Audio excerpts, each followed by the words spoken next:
بسم اللہ الرحمن الرحیم الحمد للہ رب العالمین والصلاة والسلام علی سید الانبیاء والمرسلین ومولانا ابی القاسم محمد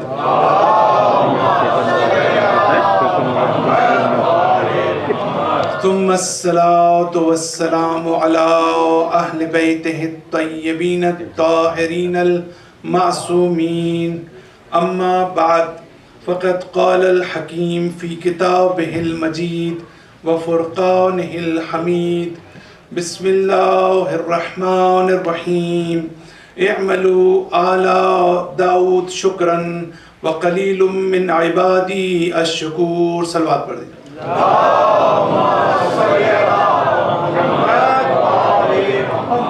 عزیزان محترم، کل بھی میں نے اسی آیت کی تلاوت کی تھی، قرآن مجید کی آیت سورہ سبا کی آیت نمبر 13 میں اللہ تعالیٰ ارشاد فرماتا ہے کہ قلیل من عبادی الشکور، میرے بہت کم ایسے بندے ہیں کہ جو میرا شکر ادا کرتے ہیں۔ تو یہ جو شکر ادا کرنا ہے، اللہ تعالیٰ یہ فرماتا ہے کہ کم ہیں وہ لوگ کہ جو شکر گزار ہوتے ہیں۔ اس کا مطلب یہ ہے کہ بہت ضروری ہے کہ ہم یہ سمجھیں کہ ہم کس طریقے سے حقیقی معنی میں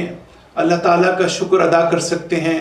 یا جو نعمتیں ہمیں عطا ہوتی ہیں، جو نعمتیں ہمیں ملتی ہیں،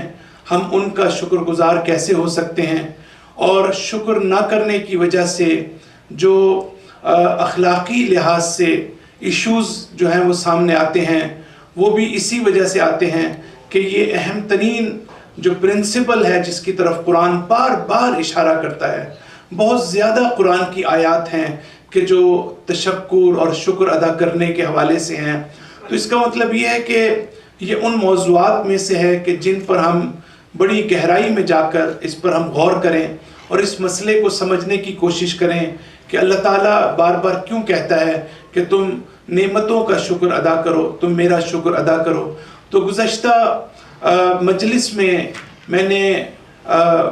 چند روایات آپ کی خدمت میں پیش کی، اور میں نے عرض کیا کہ امام سجاد علیہ السلام ہمارے چوتھے امام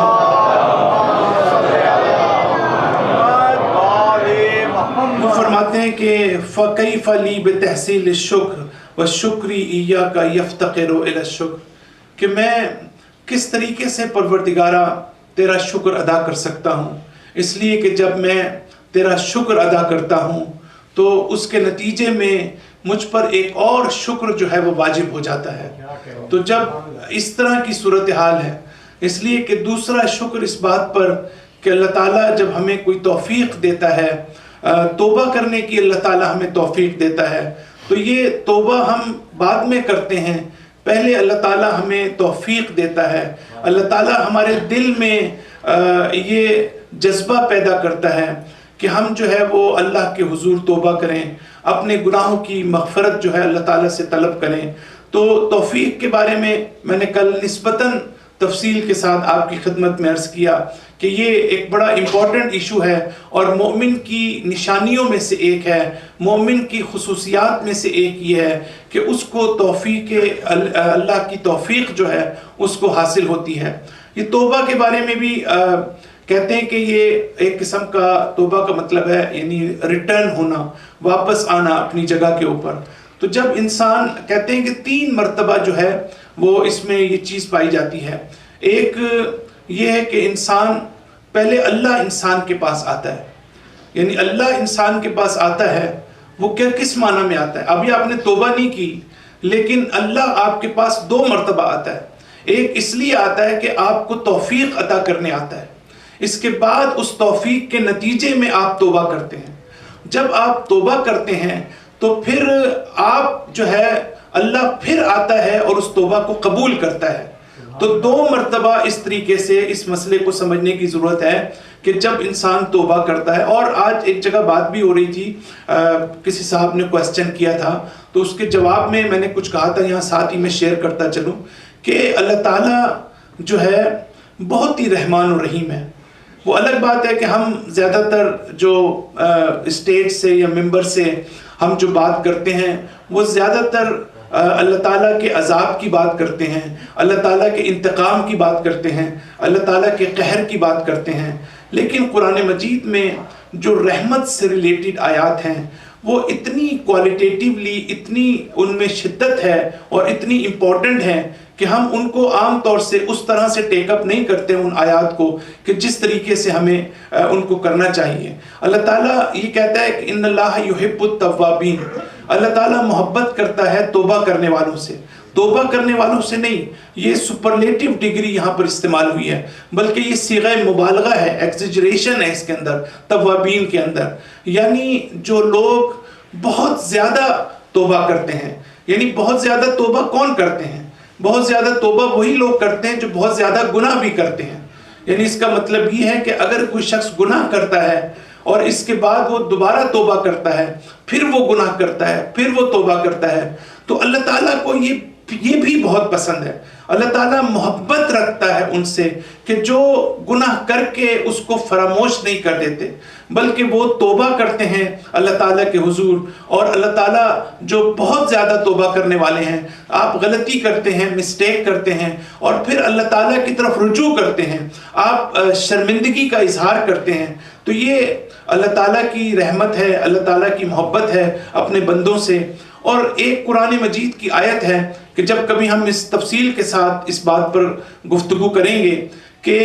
ہماری خلقت کا, ہماری کریشن کا جو ہے وہ آبجیکٹیو کیا ہے. تو آبجیکٹیو آف کریشن بڑا امپورٹنٹ ایشو ہے اور ہمیں پتہ ہونا چاہیے. جب اللہ تعالیٰ کہتا ہے افحسبتم انما خلقناکم عبثا, کیا تم یہ سمجھتے ہو کہ ہم نے تمہیں جو ہے وہ بغیر پرپز لیس تمہیں جو ہے ہم نے خلق کیا ہے, یعنی تمہیں ہم نے جو کریٹ کیا ہے کیا اس کے پیچھے ہمارا کوئی مقصد نہیں ہے, کیا اس کے پیچھے ہمارا کوئی پرپز نہیں ہے؟ تو یہ جاننا ضروری ہے کہ اللہ تعالیٰ کا پرپز کیا ہے, اللہ تعالیٰ کا ہدف کیا ہے, کیونکہ اس مقصد کو جانے بغیر ہم خود اس راستے کو طے نہیں کر سکتے جب تک ہمیں اس مقصد کا اور اس آبجیکٹیو کا جو ہے ہمیں پتہ نہ چلے. تو اللہ تعالیٰ ایک مقام پر قرآن مجید میں جو مختلف سٹیجز پہ اللہ تعالیٰ یہ بتاتا ہے کہ ہماری خلقت کا مقصد کیا ہے. ایک مقام پر اللہ تعالیٰ یہ فرماتا ہے قرآن میں کہ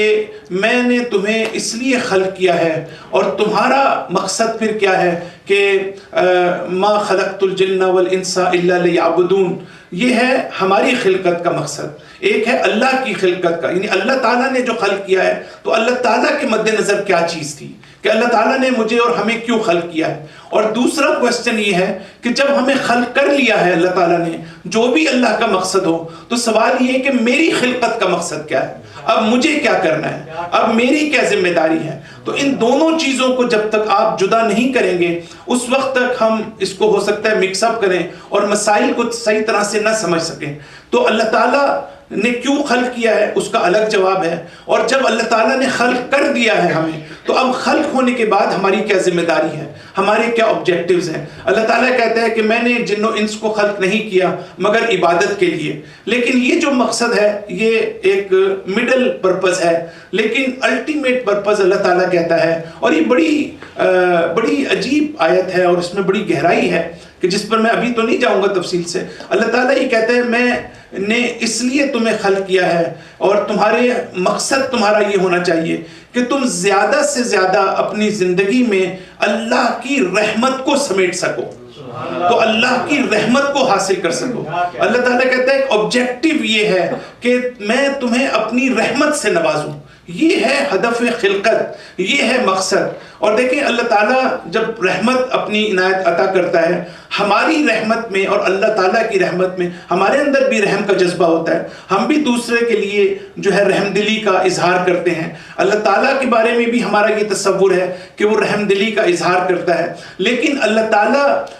جو ہے وہ ایسا نہیں ہے. ہمارے سلسلے میں یہ ہے کہ فرض کریں کہ ایک شخص کو ہم دیکھتے ہیں جو نیڈی ہے, نیڈ فل ہے, جس کو ہماری ضرورت ہے, جو ولنریبل ہے, ہم اس کو دیکھتے ہیں تو ہمارا قلب جو ہے متاثر ہوتا ہے. جب ہمارا قلب متاثر متاثر ہوتا ہے، اس کے اوپر اثر ہوتا ہے، تو ہمارے دل میں یہ تڑپ پیدا ہوتی ہے کہ ہم اس کی مدد کریں. تو دراصل ہم اس کی مدد نہیں کر رہے ہوتے، دراصل ہم اپنی مدد کر رہے ہوتے ہیں. اس لیے کہ اگر ہم اس کی مدد نہیں کریں گے تو ہم خود پریشان ہو جائیں گے کہ ہم نے اس کی مدد کیوں نہیں کی. تو اللہ تعالیٰ کے سلسلے میں ایسا نہیں ہے. اللہ تعالیٰ کے سلسلے میں یہ ہے کہ اللہ تعالیٰ یہ کہنا چاہتا ہے کہ میری رحمت جو ہے وہ ہمیشہ جاری و ساری ہے. یعنی یہ نہیں ہے کہ آپ کوئی اچھا کام کریں گے تو میں انیشیٹ کروں گا اور میں رحمت بھیجوں گا. یعنی پہلے تم مجھے متاثر کرو گے اور جب میں اس کا مطلب وہ اللہ کی ذات نہیں ہو سکتی. یعنی جو چیز متاثر ہو جائے اس کا مطلب یہ ہے کہ وہ محتاج ہے اور اللہ تعالیٰ محتاج نہیں ہو سکتا. تو اصل چیز یہ ہے کہ اللہ تعالیٰ یہ کہتا ہے کہ اس کائنات میں ہر جگہ پر میری رحمت جاری و ساری ہے، لیکن ہم نے اپنے عمل سے جو پرابلم ہے وہ ریسیپینٹ کی طرف سے ہے، پرابلم جو ہے وہ ریسیونگ اینڈ کی طرف سے ہے. ہم نے اپنے عمل کے ذریعے سے، ہم نے اپنے اعمال کے ذریعے سے اللہ تعالیٰ کی اس رحمت کو جو آلریڈی اس کائنات میں جاری و ساری ہے، ہم نے اس کو حاصل کرنا ہے. سلوات پڑھ دیجئے ایک مرتبہ.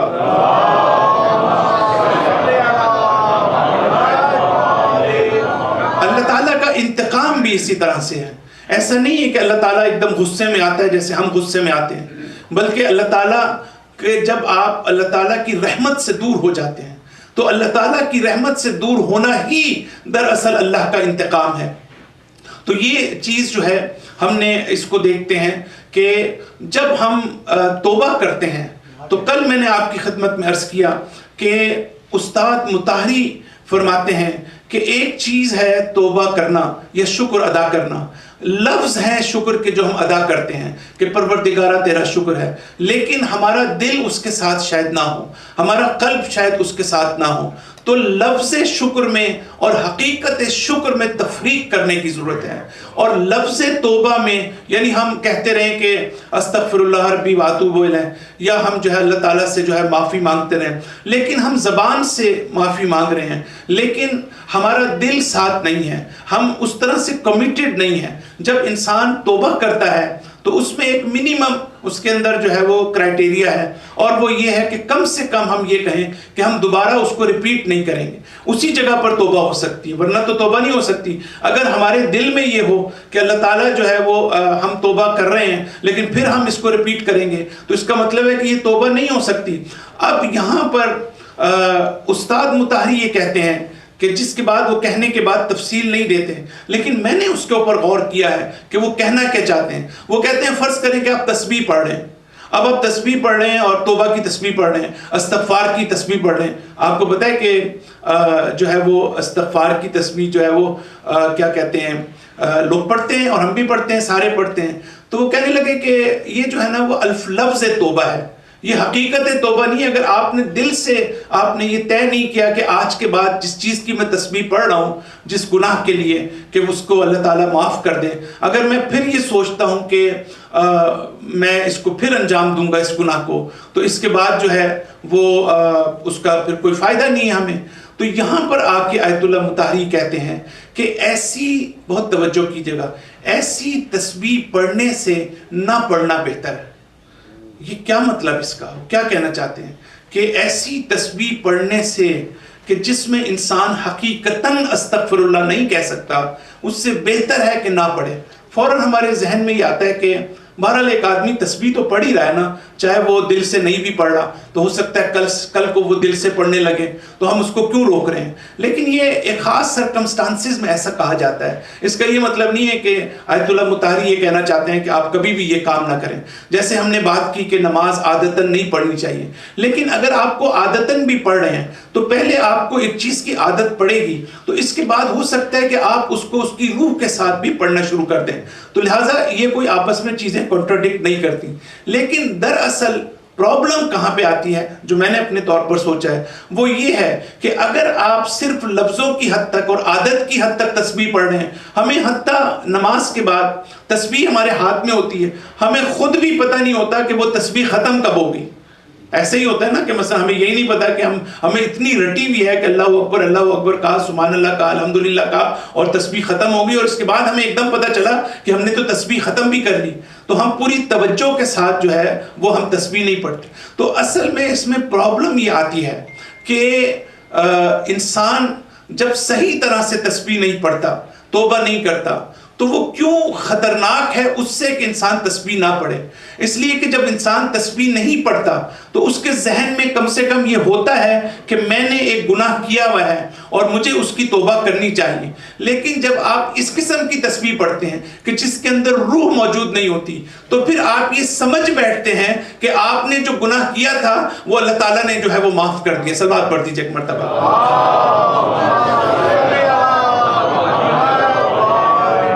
تو ہم نے کل کی مجلس میں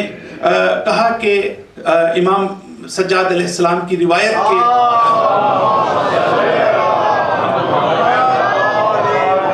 آپ کی روایت کے کانٹیکسٹ میں ہم نے یہ کہا کہ 3 لیولز ہوتے ہیں شکر کے۔ ایک کا تعلق ہماری عقل سے ہے، ایک کا تعلق ہماری معرفت سے ہے، اور ایک کا تعلق ہمارے قلب سے ہے، اور ایک کا تعلق ہمارے عمل سے ہے۔ تو ہم نے کہا کہ معرفت کا جو پہلو ہے، جو عقل کا پہلو ہے، اس میں 3 اس کے رکن ہیں، ایک اس کے 3 پلرز ہیں۔ ایک اس کا یہ ہے کہ ہم خود نعمت کو پہچانیں، ہمیں نعمت کا تصور ہونا چاہیے کہ واقعاً یہ ایک بلیسنگ ہے اللہ تعالیٰ کی طرف سے، یہ ایک ہمارے لیے ایسی نعمت ہے کہ جس سے ہم فائدہ اٹھاتے ہیں۔ تو اگر ہمیں یہی نہ پتا ہو کہ اس کی اہمیت کیا ہے، اگر ہمیں اس کا صحیح تصور نہ ہو، آپ دیکھیں کہ اس کے نتیجے میں کتنے ہولناک نتائج سامنے آتے ہیں۔ اب آپ کربلا کے واقعات کو دیکھ لیں کہ امام حسین علیہ السلام کے مقابلے میں جو لشکر یزید تھا اور جو لوگ جو ہیں وہ امام حسین علیہ السلام کو قتل کرنے کے درپے تھے، اور جنہوں نے یہ ظلم و ستم اور سفاکیت کا جو مظاہرہ کربلا کے میدان میں کیا، آپ دیکھیں کہ ایک واضح طور پر ہمیں یہ نظر آتا ہے کہ کیا امام حسین علیہ السلام کیا ایک نعمت نہیں ہے؟ کیا وہ بلیسنگ آف گاڈ نہیں ہے؟ کیا وہ اللہ تعالیٰ کی رحمت کے مظہر نہیں تھے؟ لیکن اس لشکر میں یا ان افراد میں سب سے بڑی پرابلم کیا تھی؟ وہ یہ تھی کہ ان کو اس نعمت کا ادراک نہیں تھا، ان کو اس نعمت کا صحیح تصور نہیں تھا، ان کو اس نعمت کا صحیح احساس نہیں تھا۔ اگر ان کو اس نعمت کا احساس ہوتا تو دوسرے مرحلے میں ایک اور مسئلہ آتا کہ جو ہم سے ریلیٹڈ ہے کہ اب ہم اس نعمت سے استفادہ کیسے کریں، اب اس نعمت سے فائدہ کیسے اٹھائیں۔ تو چونکہ وہ پہلے ہی مرحلے میں فیل ہو گئے تھے، جس کے نتیجے میں آپ نے دیکھا کہ کربلا جیسا واقعہ جو ہے وہ پیش آیا۔ صلوات پڑھ دیجیے ایک مرتبہ۔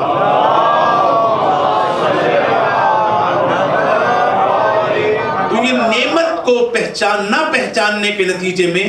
جو ہے اور شکر ادا نہ کرنا، یہ صرف سمپل زبان کا کھیل نہیں ہے، یہ شکر نہ کرنے کے بڑے خطرناک نتائج انسان کی زندگی میں آتے ہیں۔ اور اخلاقی لحاظ سے انسان کے یعنی اخلاقی لحاظ سے ترقی کے یا اخلاقی فضائل جو انسان حاصل کرتا ہے اپنی ذات کے لیے، اس کے اللہ تعالیٰ سارے راستے بند کر دیتا ہے۔ اگر انسان کے اندر جو ہے یہ شکر کی صلاحیت نہ پائی جاتی ہو، اگر انسان جو ہے وہ تھینکفل نہ ہو دوسروں کا اپنی زندگی میں، تو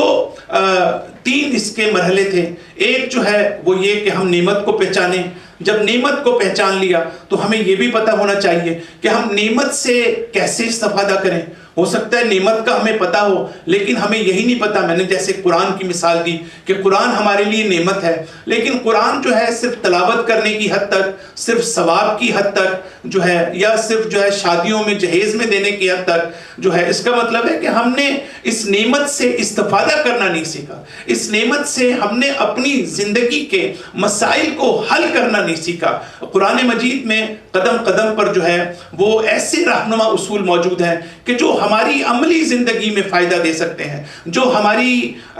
فکری صلاحیت کو بڑھاتے ہیں، جو ہمارے ایمان کی طاقت میں اضافہ کرتے ہیں، جو ہمارے عمل کو بہتر بناتے ہیں، جس سے ہمارا ہارٹ انلائٹن ہوتا ہے۔ تو اس کا مطلب یہ ہوا کہ نعمتیں ساری موجود ہیں ہمارے پاس، لیکن نعمت سے ہم استفادہ کیسے کریں وہ ہمارے لیے ہو سکتا ہے کہ پرابلم ہو۔ اور تیسری چیز یہ ہے کہ نعمت کے ذریعے سے نعمت دینے والے تک پہنچنا، یہ سب سے امپورٹنٹ پہلو ہے جس کو ہم منعم کہتے ہیں، وہ کہ جو آپ کو نعمت عطا کر رہا ہے۔ جو نعمت آپ کو دے رہا ہے. بہت سی جگہ پر ایسا ہوتا ہے کہ انسان نعمت کو بھی جانتا ہے, نعمت سے استفادہ بھی کر سکتا ہے, لیکن جس نے آپ کو یہ نعمت دی ہے آپ اس کو فراموش کر دیتے ہیں. ہماری عام زندگی میں بھی ہوتا ہے کہ کوئی شخص زحمت کرتا ہے, کوئی شخص کوشش کرتا ہے, اور کوئی شخص جو ہے وہ خدمت کرتا ہے, لیکن اس کی خدمت کو یاد رکھا جاتا ہے, لیکن جس نے وہ خدمت کی تھی اس کو فراموش کر دیا جاتا ہے. تو یہ جو تھینک لیس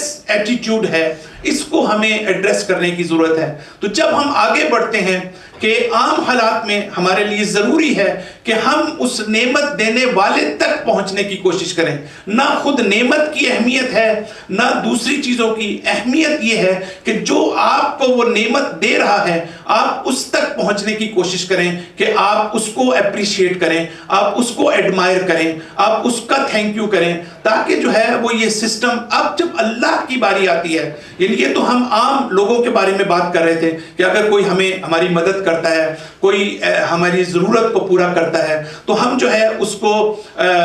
اپریشیٹ کرتے ہیں, اس کا شکر ادا کرتے ہیں. اللہ تعالیٰ کہتا ہے میں نے تمہاری فطرت میں یہ چیز رکھی ہے کہ تم جب بھی کوئی تم پر احسان کرے تو تم اس احسان کا بدلہ احسان, یہ جو ہے نا حل جزاء الاحسان احسان, کہ کیا احسان کا بدلہ احسان کے علاوہ کچھ ہو سکتا ہے, یہ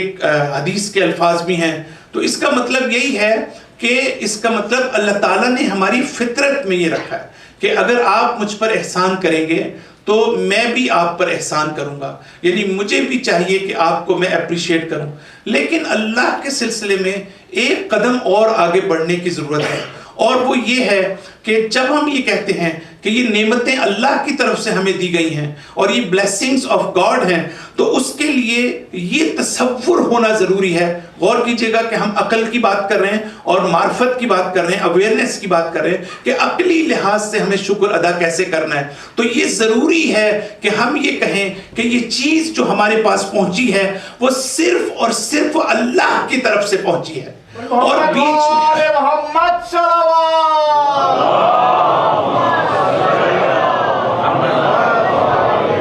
بیچ میں جو بھی جن کے ذریعے سے ہمیں وہ ظاہر ہے اللہ تعالیٰ ڈائریکٹ تو آ کے ہمیں کوئی چیز نہیں دیتا نا, کوئی نہ کوئی واسطہ ہوتا ہے. وسیلے کے ہم ویسے ہی بہت زیادہ قائل ہیں, تو وسیلہ واسطہ یہ جو مینز ہوتے ہیں, ان مینز کے بارے میں اور وسیلے کے بارے میں جو اہم ترین ایشو ہے شکر کے حوالے سے وہ یہ ہے کہ انسان جو ہے وہ اللہ تعالیٰ کی طرف سے ہے. یعنی اللہ تعالیٰ کی کائنات میں ارشاد ہوتا ہے کہ یہ جو اللہ تعالیٰ نے سسٹم بنایا ہے اس کائنات کا, وہ اللہ تعالیٰ کہتے ہیں یہ ساری چیزیں جو کائنات میں ہیں وہ مسخر ہیں میری. یہ دیکھیں لفظ تسخیر استعمال کیا ہے, والشمس والقمر والنجوم مسخرات بامرہ, کہ یہ سورج, یہ چاند, یہ ستارے, یہ سارے جو ہے میرے مسخر ہیں. پھر میں نے حضرت سلیمان کو یہ ہوا جو ہے میں ان کی تسخیر میں نے, یہ جو تسخیر کا لفظ ہے کبھی ہم نے اس پر غور کیا کہ قرآن کتنی گہرائی میں جا کر جو ہے اپنے اور مخلوق کے درمیان رابطے کی بات کرتا ہے. اللہ تعالیٰ کہتا ہے یہ جو کائنات کا میرے ساتھ رابطہ ہے یہ مجبوری کا رابطہ نہیں ہے, یہ میں نے فورس نہیں کیا ہے کہ لوگ میرے سبمسو ہوں, یہ تسخیر کا رابطہ ہے, یہ مسخر ہونے کا رابطہ ہے. یاد رکھیے گا جب یہ مسخر ہونے کا لفظ استعمال ہوتا ہے کہ جس کو ہم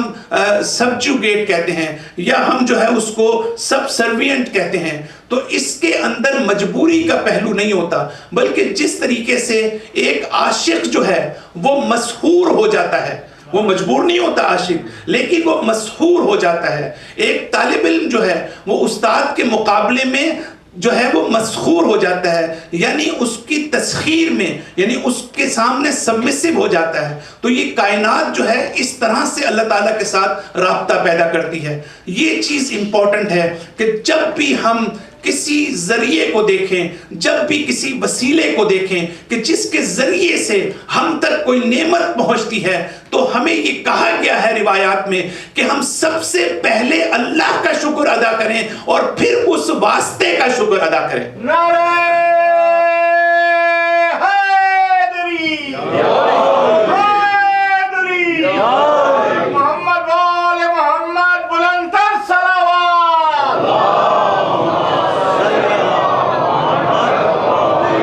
ہوتا کیا ہے کہ جو وسیلہ ہے یا واسطہ ہے یا مینز ہیں جن کے ذریعے سے مثلا فرض کریں آپ کے ذریعے سے مجھ تک کوئی چیز پہنچتی ہے, آپ میری کوئی مدد کرتے ہیں, میرے پہ کہیں سے پیسے آتے ہیں میرے پاس, تو میں آپ کا شکر ادا کرنے سے پہلے اللہ کا شکر ادا کروں. یہ ہیں وہ ایٹیکیٹس جن کو سیکھنے کی ضرورت ہے. اور قرآن یہ بتانا چاہتا ہے کہ یہ جو وسیلے ہوتے ہیں, جو مینز ہوتے ہیں, یہ چونکہ قریب ہوتے ہیں, محسوس ہوتے ہیں, ہمیں نظر آ رہے ہوتے ہیں, تو ہمیں نا جو اصل طاقت ہے اللہ کی ذات کی, جو مسبب الاسباب ہے, ہمیں وہ نظر نہیں آتا. ہم مثلا جب میڈیسن کھاتے ہیں تو ہمیں میڈیسن نظر آتی ہے کہ یہ وسیلہ ہے ہماری بیماری کو دور کرنے کا, لیکن جو حقیقی معنی میں شفا دینے والا ہے, کہ جو اصل میں ہیلر ہے, ہم اس کو فراموش کر دیتے ہیں. تو یہ تصور جو ہے بہت ضروری ہے کہ اگر ہم نے ایک لمحے کے لیے کسی بھی چیز کو ہم نے انڈیپینڈنٹ حیثیت دے دی, یاد رکھیے گا, اگر ہم نے اس کو انڈیپینڈنٹ حیثیت دے دی تو اس کا مطلب یہ ہے کہ ہم شرک میں داخل ہو چکے ہیں. لہٰذا جب تک ہمیں یہ پتہ نہ چلے کہ ہر چیز کے پیچھے ہم مسبب الاسباب کو دیکھنے کے قابل ہوں, کہ یہ اللہ کی قوت ہے, یہ اللہ کا اذن ہے, یہ اللہ کی اجازت ہے, اور اللہ کے ذریعے سے یہ سارا کام جو ہے وہ ہو رہا ہے. اور یہی وجہ ہے کہ اللہ تعالیٰ قرآن مجید میں فرماتا ہے وَبَرَزُوا لِلَّهِ الْوَاحِدِ الْقَهَّارِ, قیامت کے دن جو ہے ہر چیز اللہ کے سامنے ظاہر ہوگی. اس کا کیا مطلب ہے؟ اللہ تعالیٰ کہتا ہے کہ میری ذات, میری طاقت تمہارے لیے چھپی ہوئی ہے, تم یہاں پر مسبب الاسباب کو نہیں دیکھتے, اس لیے کہ دنیا میں اتنے وسیلے ہیں, اتنے رابطے ہیں کہ تم ان میں اتنا کھو جاتے ہو کہ تم مجھے فراموش کر دیتے ہو. اگر کوئی تمہاری مدد کرتا ہے, اگر تم توکل کرنا چاہتے ہو, تو تمہارے ذہن میں فوراً آتا ہے کہ فلاں شخص جو ہے اس کے پاس مقام بھی ہے, اس کے پاس دولت بھی ہے, اس کے پاس طاقت بھی ہے, وہ مجھے مشکل سے نکال سکتا ہے, وہ میرا دوست ہے. تو ایسا بہت کچھ اس دنیا میں ہوتا ہے. اللہ تعالیٰ کہتا ہے کہ یہ جو اسباب ہیں یہ ہمیں ان اسباب میں اتنا کھو جاتے ہیں کہ اللہ تعالیٰ کہتا ہے کہ تم میری ذات کو فراموش کر دیتے ہو. تو اس دنیا میں مسبب الاسباب کو وہ لوگ دیکھتے ہیں کہ جو صاحبان عرفان ہوتے ہیں, جو صاحبان بصیرت ہوتے ہیں, وہ اللہ تعالیٰ کی ذات کو ہر حقیقت کے پیچھے دیکھتے ہیں. اللہ تعالیٰ کہتا ہے قیامت میں ایسا نہیں ہوگا. قیامت میں یہ جو اسباب ہیں یہ سارے کے سارے پیچھے چلے جائیں گے جو اس دنیا میں موجود ہیں, اور میری قدرت کو لوگ دیکھیں گے, میری طاقت کو لوگ دیکھیں گے, اور قیامت میں ان کو پتہ چلے گا کہ دنیا میں بھی ہر چیز کا مسبب الاسباب جو ہے وہ میں تھا. سلوات پڑھ دیجئے ایک مرتبہ.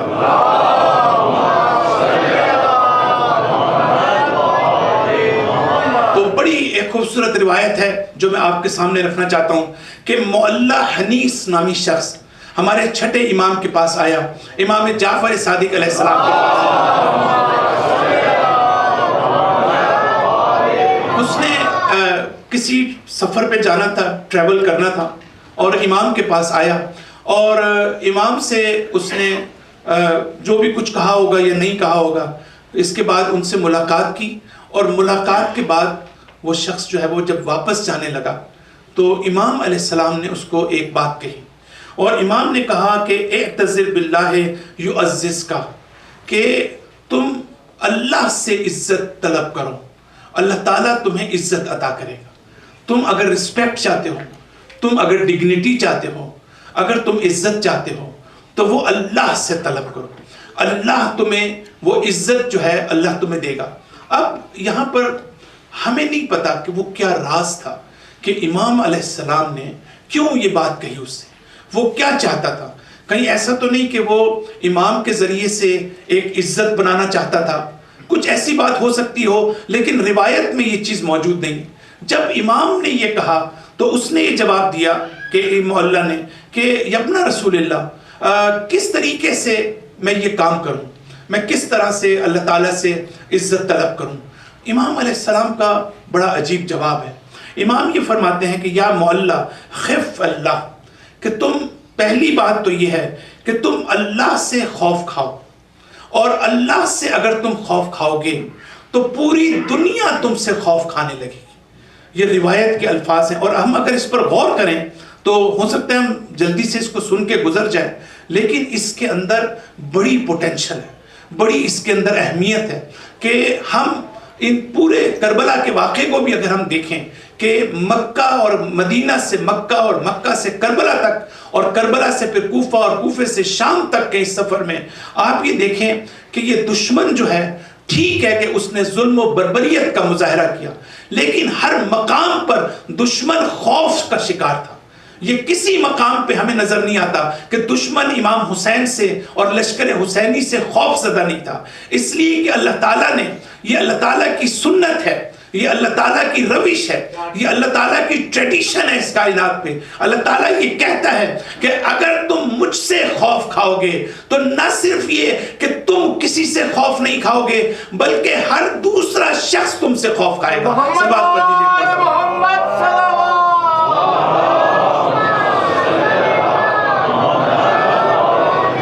پھر امام فرماتے ہیں کہ اگر تم مجھ سے مانگو گے اور میں تمہیں کچھ عطا کروں گا تو میں اس کو زیادہ دوست رکھتا ہوں، میں اس کو پسند کرتا ہوں کہ تم مجھ سے کچھ مانگو اور میں تمہاری مدد کروں، اس سے کہ تم مجھ سے کچھ نہ مانگو اور میں تمہاری مدد نہ کروں تو مجھے یہ چیز اچھی نہیں لگتی، بلکہ اگر تم مجھ سے مانگو گے اور میں تمہاری مدد کروں گا تو مجھے یہ چیز اچھی لگتی ہے۔ لیکن اس کے بعد امام علیہ السلام فرماتے ہیں مہما اجر اللہ لکم من شیء علی یدی، اگر اللہ تعالیٰ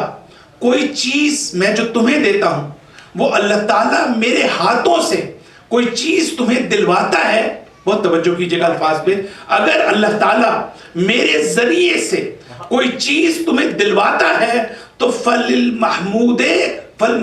للہ ہے، تو تم سب سے پہلے حمد کرو اللہ کی،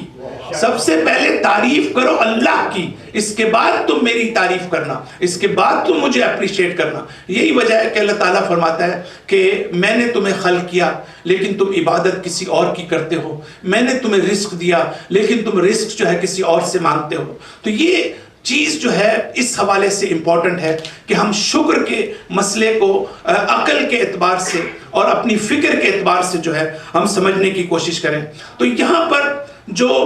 چند مثالیں میں آپ کی خدمت میں رکھنا چاہتا ہوں کہ آپ یہ دیکھیے کہ تاریخ کی یہ جو مثالیں ہیں یہ ہمارے لیے کتنی امپورٹنٹ ہیں، اور یہ جو ہم تھینکفلنس کی بات کرتے ہیں یہ، اور اس کے بعد پھر بول مختصر سا میں چاہوں گا کہ آپ کی خدمت میں عرض کروں کہ یہ قلب کا شکر کیا ہوتا ہے۔ آپ ذرا 2 منٹ کے لیے خود سوچیں کہ ہمیں یہ تو سمجھ آتا ہے زبان سے شکر کیسے کرنا ہے، یہ بھی ہمیں سمجھ آ گیا کہ عقل کا شکر کیا ہوتا ہے، لیکن یہ قلب کا شکر کیا ہوتا ہے؟ بڑے سوچنے کی بات ہے، عجیب سی بات ہے کہ ہم دل کے ساتھ کیا کریں کہ یہ اللہ تعالیٰ کا شکر ادا کریں۔ تو اس کے اوپر میں چاہتا ہوں تھوڑی سی بات کروں کہ جو بہت امپورٹنٹ ہے ہمارے لیے۔ لیکن سب سے پہلی مثال جو قرآن مجید میں ملتی ہے کہ جس وقت آصف بن برخیہ جب وہ پلک جھپکنے میں ملکہ بلقیس کا تخت لے کر آیا تو ظاہر ہے کہ یہ بڑی حضرت سلیمان کو جو اللہ تعالیٰ نے یہ قوت عطا کی، یا جو ان کے سلطنت میں یہ افراد موجود تھے کہ ان کے پاس جو ہے اسم اعظم موجود تھا، یا جو بھی ان کے پاس جو ہے صلاحیت موجود تھی، تو حضرت سلیمان جو ہے وہ بہت زیادہ ان میں غرور بھی پیدا ہو سکتا تھا، ان میں تکبر بھی پیدا ہو سکتا تھا کہ میری طاقت کا یہ عالم ہے، میری قدرت کا یہ عالم ہے۔ لیکن انہوں نے کہا کہ جب کسی نے کچھ پوچھا تو آپ نے کہا کہ ھذا من فضل ربی، یہ میرے رب کی طرف سے ایک نعمت ہے میرے لیے۔ اور پھر فرماتے ہیں کہ لیبلونی، اور میرا رب اس کے ذریعے سے میرا امتحان لینا چاہتا ہے۔ تم یہ نہ سمجھو کہ میرے لیے غرور کی بات ہے، تم یہ نہ سمجھو کہ میرے لیے تکبر کی بات ہے، بلکہ میرا رب جو ہے ھذا من فضل ربی لیبلونی اشکرو او اکفرو، کہ کیا میں اللہ کا شکر ادا کرتا ہوں یا میں اللہ تعالیٰ کا کفر ادا کرتا ہوں۔ تو یہ دیکھیں یہ حضرت سلیمان کے حوالے سے جو ہماری ساری زندگی کے لیے ہمارے لیے بھی بہت امپورٹنٹ ہے کہ اگر ہمیں کوئی چیز ملتی ہے، اگر ہمیں کوئی چیز عطا ہوتی ہے، اگر وہ علم کی صورت میں ہے، مقام کی صورت میں ہے، کسی پوزیشن کی صورت میں ہے، تو ضروری ہے کہ ہم یہ سمجھیں اس بات کو کہ اللہ کبھی مصیبتوں میں ڈال کر امتحان لیتا ہے اور کبھی نعمتیں عطا کر کے ہمارا امتحان لیتا ہے۔ صلوات پڑھ دیجئے ایک مرتبہ۔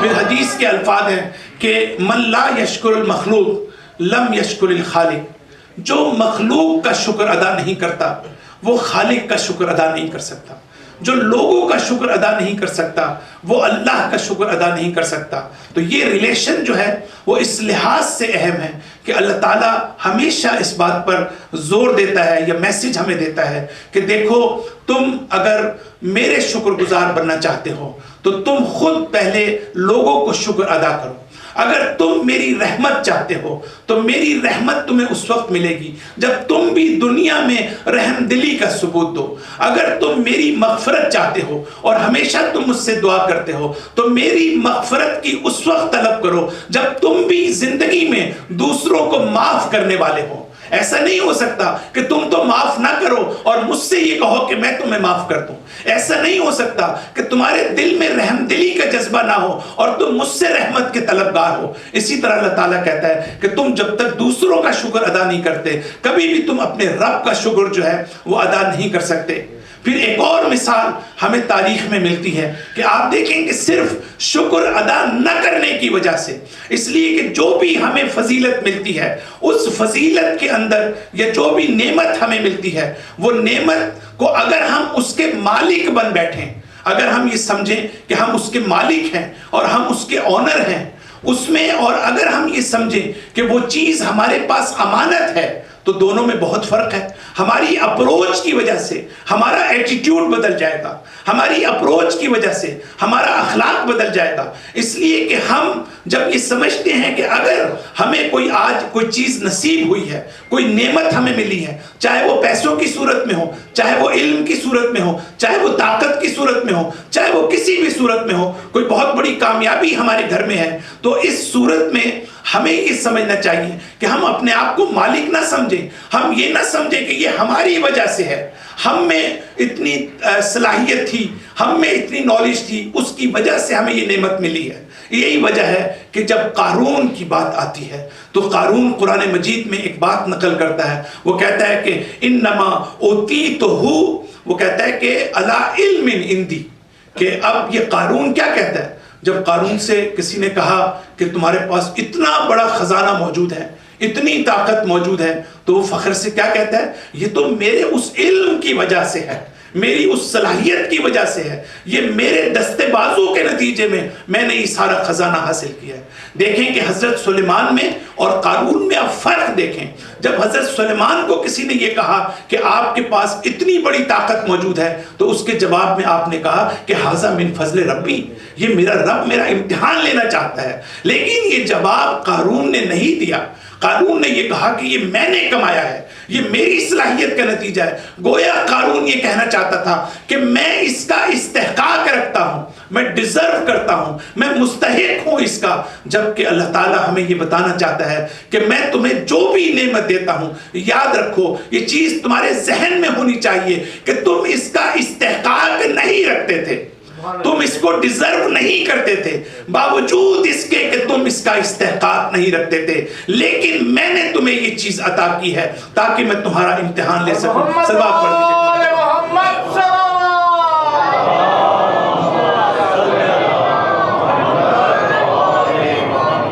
ہمارے چوتھے امام ایک مقام پر فرماتے ہیں، بڑی خوبصورت بات ہے، آپ بھی فرماتے ہیں لا یزاہدنک فی المعروف من لا یشکر ولکا فقط یشکرک علیہ۔ میں اس کو عربی کو نہیں پڑھتا، شروع میں نے الفاظ پڑھے۔ امام علیہ السلام فرماتے ہیں کہ یہ چیز کہ تمہیں کوئی تمہارا شکریہ نہیں ادا کر رہا، کوئی تمہیں اپریشیٹ نہیں کر رہا۔ اب دیکھیں نا، انسان ڈسہارڈ ہو جاتا ہے کہ جب انسان کوئی محنت کرتا ہے، خدمت کرتا ہے، دوسرے اس کو اپریشیٹ نہیں کرتے، دوسرے اس کا شکر ادا نہیں کرتے، انتہائی دکھ ہوتا ہے انسان کو اور بڑا درد ہوتا ہے۔ اسی سچویشن کو ہمارے چوتھے امام ایڈریس کر رہے ہیں۔ وہ یہ کہنا چاہتے ہیں کہ لا یزاہدنک، یہ چیز تمہیں کہیں مایوس نہ کر دے نیکیاں کرنے سے۔ تم اگر نیکی کرتے ہو، اگر تم اچھائی کرتے ہو، اگر تمہارا کوئی دوسرا شکر ادا نہیں کرتا، جس تک ان نعمتوں کو تم پہنچا رہے ہو، جن تک اس خدمت کو تم پہنچا رہے ہو، جو لوگ آج تمہاری وجہ سے اور جو سروسز تم نے پرووائڈ کی ہیں اس سے لوگ فائدہ اٹھا رہے ہیں، اس سے لذت حاصل کر رہے ہیں، اس سے خود اپنے آپ کو بہتر بنا رہے ہیں، اگر وہ تمہارا شکر ادا نہیں کرتے تو تم فکر مند نہ ہو، تم اپنی نیکیوں کو جاری رکھو، کہیں ایسا نہ ہو کہ یہ تمہیں مایوس کر دے۔ اب ہمارے چوتھے امام ایک عجیب بات کرتے ہیں، وہ کہتے ہیں اس لیے یاد رکھو وہ لوگ کہ جن تک تمہاری نعمتیں پہنچتی ہیں، جن کو تم فائدہ پہنچاتے ہو، اگر وہ تمہارا شکر ادا نہیں بھی کرتے تو یاد رکھو اسی دنیا میں کچھ ایسی ہستیاں بھی ہیں کہ جو تمہارا شکر ادا کرتی ہیں،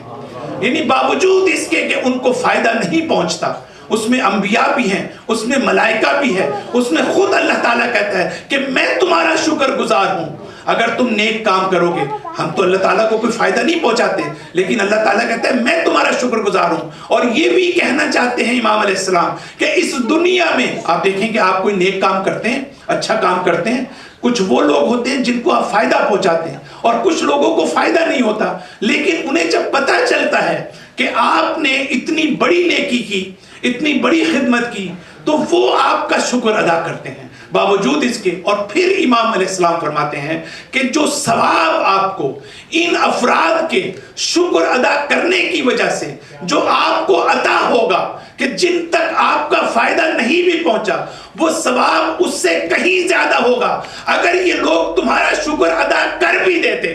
لیکن اس کے باوجود انہوں نے شکر ادا نہیں کیا۔ محمد صلوات۔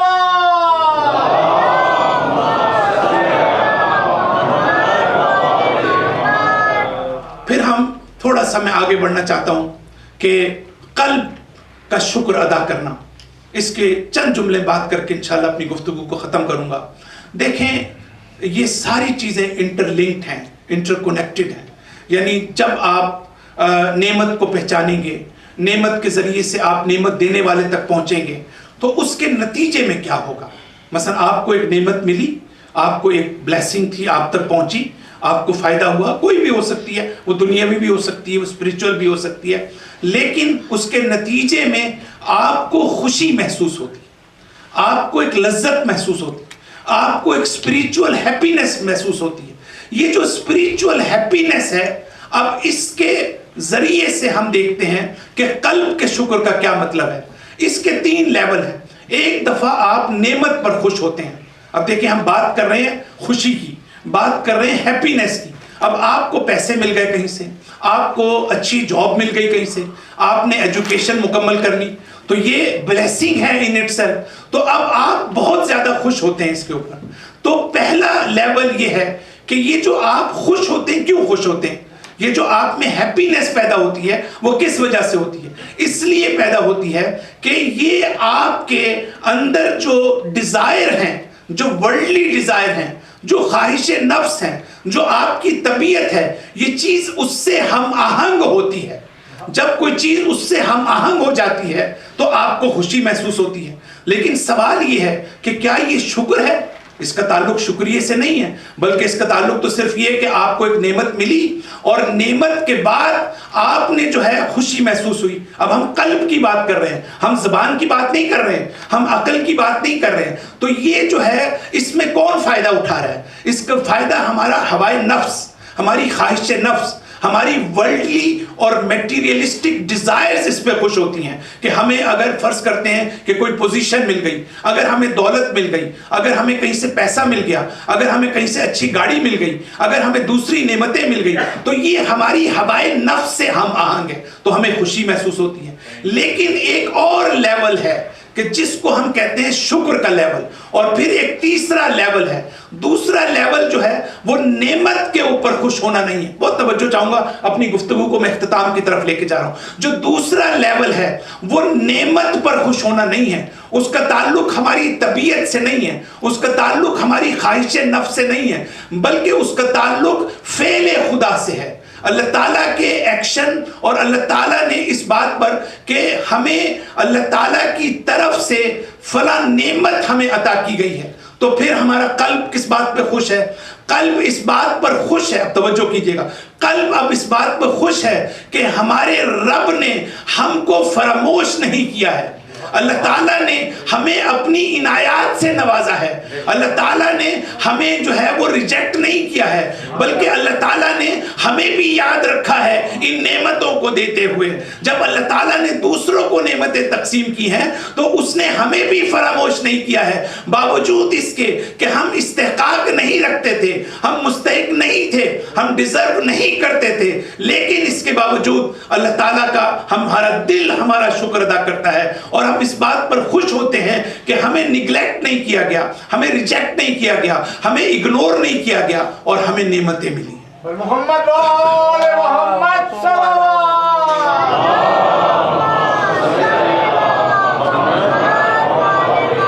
یہ وہ شکر ہے قلب کا کہ جس میں کہا جاتا ہے کہ یہ صالحین کا, جو صالح افراد ہیں کائنات میں, لیکن اس کے باوجود اس میں ایک پرابلم ہے, اور یعنی ایک لیول کے لحاظ سے, اور وہ یہ ہے کہ اس لیول پر انسان یہ سوچ سکتا ہے کہ فیوچر کے حوالے سے, جنت کے حوالے سے, جہنم کے حوالے سے, کہ جو ہے ٹھیک ہے کہ اس کا مطلب ہے کہ مجھے یہ نعمت ملی ہے تو مجھے اس کا مستقبل میں کس طرح سے فائدہ ہوگا, میری عاقبت بہتر ہوگی, اللہ تعالیٰ کی عنایات میرے ساتھ ہیں, اللہ تعالیٰ کی رحمت میرے شامل حال ہے. تو دیکھیں وہی چیز جو مولا کائنات فرماتے ہیں کہ میں جہنم کے خوف سے عبادت نہیں کرتا, میں جنت کی لالچ میں عبادت نہیں کرتا. انسان کے تقوی کا ایک لیول ایسا ہوتا ہے کہ جب انسان واقعاً جہنم کے خوف سے عبادت کرتا ہے, لیکن ایک تیسرا لیول ہے قلب کے شکر کا, اور یہ وہ لیول ہے کہ جو سوائے اولیاء اللہ کے کوئی اس لیول تک نہیں پہنچ سکتا. اور وہ کیا ہے؟ دیکھیں پہلا لیول کیا تھا کہ ہم ایک نعمت کو دیکھتے ہیں اور بہت خوش ہوتے ہیں, تو یہ تو کوئی شکر نہیں ہے. دوسرا لیول یہ تھا کہ ہم اس نعمت دینے والے یعنی اس کے عمل کو, اس کے فعل کو دیکھتے ہیں اور خوش ہوتے ہیں کہ ہمیں اگنور نہیں کیا گیا, اللہ تعالیٰ نے ہمیں یاد رکھا ہے, اللہ تعالیٰ نے ہمیں سزا نہیں دی ہے. اور تیسرا لیول یہ ہے کہ جو اولیاء کا لیول ہے اس میں یہ ہے کہ جب ہمیں کوئی نعمت ملتی ہے تو اس نعمت کو دیکھ کر ہم اس بات پہ ہمارا قلب خوش ہوتا ہے کہ اس نعمت کے ذریعے سے ہم اللہ تعالیٰ کا قرب حاصل کر رہے ہیں. تو تقرب اللہ کا جو پہلو ہے وہ اس کے اندر پایا جاتا ہے. یہی وجہ ہے کہ جو اولیاء اللہ ہوتے ہیں, ہمارے نزدیک کچھ چیزیں نعمتیں ہوتی ہیں, لیکن ان کے نزدیک ہو سکتا ہے وہ نعمت نہ ہو. نعمت وہ ہوتی ہے کہ جو انسان کو اللہ کے راستے کی طرف لے جائے, اس پر انسان شکر ادا کرتا ہے کہ پروردگارہ تو نے یہ نعمت دی, اور میں اس نعمت کو اس طرح دیکھتا ہوں کہ پروردگارہ تیرا شکر ہے, میرا قلب شکر ادا کرتا ہے, میرا قلب خوش ہے کہ پروردگارہ میں اس کے ذریعے سے تیرا قرب حاصل کرنے کے قابل ہو گیا ہوں. محمد وآل محمد بلند تر صلوات.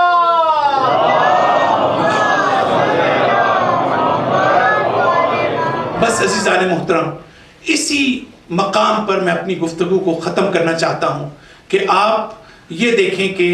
جب انسان کے ذہن میں یہ ہو کہ کوئی چیز, امام علیہ السلام ہمارے چوتھے امام, ہم ہمیشہ کہتے ہیں نا کہ ہم دعا بھی کرتے ہیں ایک دوسرے کے لیے کہ ہماری عمر میں اضافہ ہو, آپ کی عمر میں اضافہ ہو, اللہ تعالیٰ آپ کی عمر زیادہ کرے. لیکن ہمارے چوتھے امام ہی کہتے ہیں کہ پروردگارہ مجھے اس وقت تک طویل عمر عطا کر اگر یہ میری عمر تیری اطاعت میں خرچ ہو رہی, اگر تیری اطاعت کے لیے ہے تو مجھے تو عمر عطا کر, وگرنہ مجھے ایسی عمر کی کوئی ضرورت نہیں. یہ ہے وہ فلسفی جس کی طرف ہم اشارہ کرنا چاہتے ہیں کہ انسان کسی نعمت کو دیکھے. فرض کریں کہ آپ کو کوئی دنیاوی چیز ملتی, آپ کو حتیٰ کوئی بہت خوبصورت گاڑی ملتی ہے, کہیں سے پیسہ ملتا ہے, ایجوکیشن ملتی ہے, مقام ملتا ہے, لیکن آپ نے یہ دیکھنا ہے کہ کیا یہ چیز آپ کو خدا سے قریب کر رہی ہے یا یہ چیز آپ کو خدا سے دور کر رہی ہے. اگر یہ چیز آپ کو خدا سے قریب کر رہی ہے تو چاہے وہ دنیاوی چیز کیوں نہ ہو, تو اس کا مطلب یہ ہے کہ آپ کا دل اللہ تعالیٰ کا شکر ادا کر رہا ہے. لیکن اگر وہ چیز آپ کو اللہ سے دور کر رہی ہے, وہ کوئی بھی چیز ہو سکتی ہے. خود قرآن اپنے بارے میں یہ کہتا ہے کہ ظالم لوگ جب مجھے پڑھیں گے تو سوائے خسارے کے کوئی چیز نہیں ہوگی. تو اس کا مطلب ہے قرآن جو ایک نعمت ہے اس پوری کائنات کے لیے, یہی قرآن بعض لوگوں کے لیے جو ہے وہ بجائے اس کے کہ اللہ کے قریب لائے وہ اللہ سے مزید دور کر دیتا ہے. تو اس سے کوئی فرق نہیں پڑتا کہ وہ کون ہے اور کون سی ذات ہے. نعمت کو دیکھنا یہ ہے کہ ہم کس طریقے سے ہم اللہ کے قریب جاتے ہیں. اگر اہل بیت علیہ السلام سے ہم محبت کرتے ہیں تو وہ ایک وسیلہ ہیں. تو کہیں یہ محبت جو ہے ہمیں جو ہے ہماری اسپیڈ کو زیادہ کرتی ہے, ہمیں اللہ تعالیٰ سے کنیکٹ کرنے میں ہمیں اہل بیت علیہ السلام ہماری ہیلپ کرتے ہیں. تو اگر ہم اہل بیت سے محبت کرتے ہیں اور پھر ہم دیکھیں کہ آیا یہ محبت ہمیں اللہ تعالیٰ کے قریب لے کے جا رہی ہے یا کہیں ایسا تو نہیں کہ ہماری جو اپروچ ہے وہ ٹھیک نہیں ہے اور اس کی وجہ سے ہم ایک ہی جگہ پر اسٹک ہو گئے ہیں. تو یہ چیز جو ہے وہ ضروری ہے. جب ہم اس مقام پر آتے ہیں عزیزان محترم تو میں آپ کو شب عاشور میں لے کے جانا چاہتا ہوں. آپ یہ سوچئے کہ وہ کون سی نعمت تھی کہ جو عاشورہ کی رات شب عاشور جو ہے وہ اصحاب امام حسین علیہ السلام جس کو نعمت تصور کر رہے تھے, وہ کیا نعمت تھی مجھے بتائیں. امام حسین علیہ السلام کو آپ نعمت سمجھتے ہیں کہ وہ نعمت تھی ان کے لیے؟ کیا قتل ہونا ان کے لیے نعمت تھی؟ کل شہید ہو جانا ہے. لیکن ان کا دل خوش تھا. ان کا دل کس لیے خوش تھا؟ اس لیے کہ وہ ساری چیزیں جس کو دوسرے نعمت نہیں سمجھ رہے تھے, اصحاب امام حسین علیہ السلام اس کو قرب الہی کا ذریعہ سمجھ رہے تھے. وہ کربلا کا واقعہ, وہ امام حسین کی شخصیت, وہ اس وقت کے حالات, وہ نواسے رسول کا دشمنوں میں گھر جانا, یہ کوئی شخص اس کو نعمت نہیں کہہ سکتا. صرف وہی کہہ سکتا ہے کہ جن کا تعلق اولیاء اللہ سے ہو, جو یہ جانتے ہوں کہ آج حسین ابن علی کا وجود جو ہے وہ ہمارے لیے اس لحاظ سے نعمت ہے کہ ہم اپنے امام کے ذریعے سے اپنے رب کا قرب حاصل کرنے کے قابل ہیں. آپ یہ دیکھیے کہ شب عاشور جو شب تھی کس طریقے سے عبادت میں اس شب کو گزارا گیا. عزیزانو, تاریخ یہ بتاتی ہے کہ جناب زینب سلام اللہ علیہا بڑی بیتابی کے ساتھ اپنے بھیا کا انتظار کر رہی ہیں, اس لیے کہ آخری مذاکرات جو ہیں وہ 9ویں کے دن عمر 7 سے ہو رہے ہیں اور شہزادی زینب جو ہیں وہ انتظار کر رہی ہیں, بے چینی میں اور مضطرب ہیں. اور جب امام حسین علیہ السلام خیمے میں داخل ہوتے ہیں تو بی بی زینب نے ان سے پوچھا کہ بھیا کیا خبر لے کر آئے. یہ کہنا تھا تو امام حسین علیہ السلام نے کہا کہ بہن زینب, اب جو ہے صلح کے تمام راستے بند ہو چکے ہیں, تمام راستے مسدود ہو چکے ہیں. زینب, کل جب عاشور کا سورج غروب ہوگا تو ہمارے سورج خون میں ڈوب جائیں گے اور آل محمد کی قربانیوں کا ٹائم ہے. بس عزادارو, یہ کہنا تھا کہ بیویوں نے اپنے بچوں کو تیار کرنا شروع کر دیا اور حضرت زینب سلام اللہ علیہا نے اپنے دونوں بچوں اون و محمد کو اپنے پاس بلایا اور کہا کہ میرے بچوں, دیکھنا کل جب میدان جنگ میں کہیں ایسا نہ ہو کہ تلواروں کی چمک سے تم خوف میں مبتلا ہو جاؤ اور مجھے شرمندگی کا سامنا کرنا پڑے. میرے بچوں, کیا تمہیں یاد ہے کہ تم جعفر طیار کے پوتے ہو؟ میرے بچوں, کیا تمہیں یاد ہے کہ تم حیدر کرار کے نواسے ہو؟ میرے بچوں, کیا تمہیں اپنے دادا کے جہاد یاد ہے؟ کیا تمہیں اپنے نانا کا جنگ تمہیں یاد ہے؟ کل جب میدان ہو اور حشر کا وقت ہو تو کہیں ایسا نہ ہو کہ تم مجھے شرمندہ کر دینا. عزیزانو, اس کے بعد تاریخ یہ بتاتی ہے کہ یہ اون و محمد یہ بچے اپنے ماموں کے پاس جاتے ہیں اور بار بار التجا کرتے ہیں کہ ماموں ہمیں جنگ پر جانے کی اجازت دیجئے, ہمیں میدان میں جانے کی اجازت دیجئے. لیکن عزیزانو, حسین بچوں کو اجازت نہیں دیتے. بچے جب آتے ہیں اپنی ماں کو دیکھتے ہیں تو زینب نے یہ کہا کہ تم ابھی یہیں پر موجود ہو, میں نے تو اپنے بھیا پر قربان ہونے کے لیے تمہیں بھیجا تھا. تو کہا کہ اماں, ہمارے ماموں ہمیں اجازت نہیں دیتے, ہم چاہتے ہیں کہ میدان میں جائیں. یہ سننا تھا کہ زینب ایک مرتبہ تڑپ کر اپنے بھیا کے پاس گئی کہ بھیا, میں آپ سے یہ پوچھنا چاہتی ہوں, کیا کوئی زینب نے آج تک آپ سے کوئی تقاضا کیا؟ بھیا, کیا زینب نے کبھی آپ سے کوئی گزارش کی؟ آج زینب آپ سے یہ گزارش کرنا چاہتی ہے کہ بھیا میرے بچوں کو میدان جہاد میں جانے کی اجازت دیجئے. عزیزانو, بچوں کو اجازت ملی اور جب جنگ کے لیے شہزادی زینب اون و محمد کو بھیج رہی تھی تو زینب نے یہ کہا, میرے بچوں دیکھو, جب تم جنگ کرو اور جب تم اپنے شجاعت کے جوہر دکھاؤ تو تم دیکھو کہیں ایسا نہ ہو کہ تم لڑتے لڑتے دریائے فرات تک پہنچ جاؤ، تو اس وقت دریائے فرات کی طرف منہ موڑ کر مت دیکھنا، اس لیے کہ تمہارا بھائی علی اصغر خیمے میں پیاسا ہے، تمہاری سکینہ خیمے میں پیاسی ہے۔ عزیزدارو، یہ بچوں نے جنگ کی اور یہ کہتے تھے کہ ارے جب تک ہم زندہ ہیں دین خدا لاوارث نہیں ہو سکتا۔ ادھر بچے جنگ کر رہے ہیں اور ادھر تلواروں سے ان کو زخم لگ رہے ہیں۔ عزیزدارو، تاریخ یہ بتاتی ہے پھر وہ وقت آیا جب یہ بچے گھوڑے سے زمین کربلا پر گرے اور ایک مرتبہ امام حسین نے، بچوں نے مولا پکارا، امام حسین ان کی مدد کو پہنچے۔ بچے جب اس دنیا سے چلے گئے، عباس کو بلایا، عباس میں اکیلا بچوں کے لاشیں نہیں لی جا سکتا، ایک مرتبہ عباس مدد کو آئے اور بچوں کے لاشیں خیمے میں رکھ دیے۔ ادھر فضہ زینب کے پاس آئیں، کہا کہ بی بی آپ کے لال آ گئے ہیں۔ یہ سننا تھا کہ زینب نے کہا ارے میں نے اپنے بچوں کو واپس آنے کے لیے نہیں بھیجا تھا، میں نے تو بھیا پر قربان ہونے کے لیے بھیجا تھا۔ یہ سننا تھا کہ اماں فضہ نے کہا بی بی دیکھیے تو صحیح یہ بچے کس حالت میں آئے ہیں۔ ایک مرتبہ تاریخ یہ لکھتی ہے کہ زینب نے سجدہ شکر ادا کیا،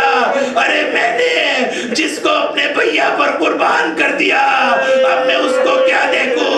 عزیزدارو، یہ وہ زینب تھی جو بچوں کی لاشیں بھی دیکھ نہیں، لیکن تاریخ یہ بتاتی ہے جب علی اکبر کی لاش آئی تو یہی زینب تھی جو تڑپ کر خیمے سے نکلی اور خود کو علی اکبر کی لاش پر گرا دیا۔ عزیزدارو، دربار یزید میں جب سب بیویاں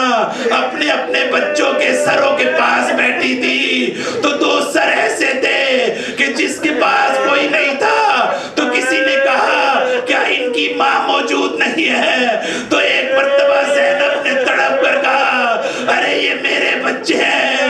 مگر میرا حسین۔ عزیزدارو، یہ وہ دو مظلوم بچے ہیں کہ جن کو ماں کا رونا بھی نصیب نہ ہوا۔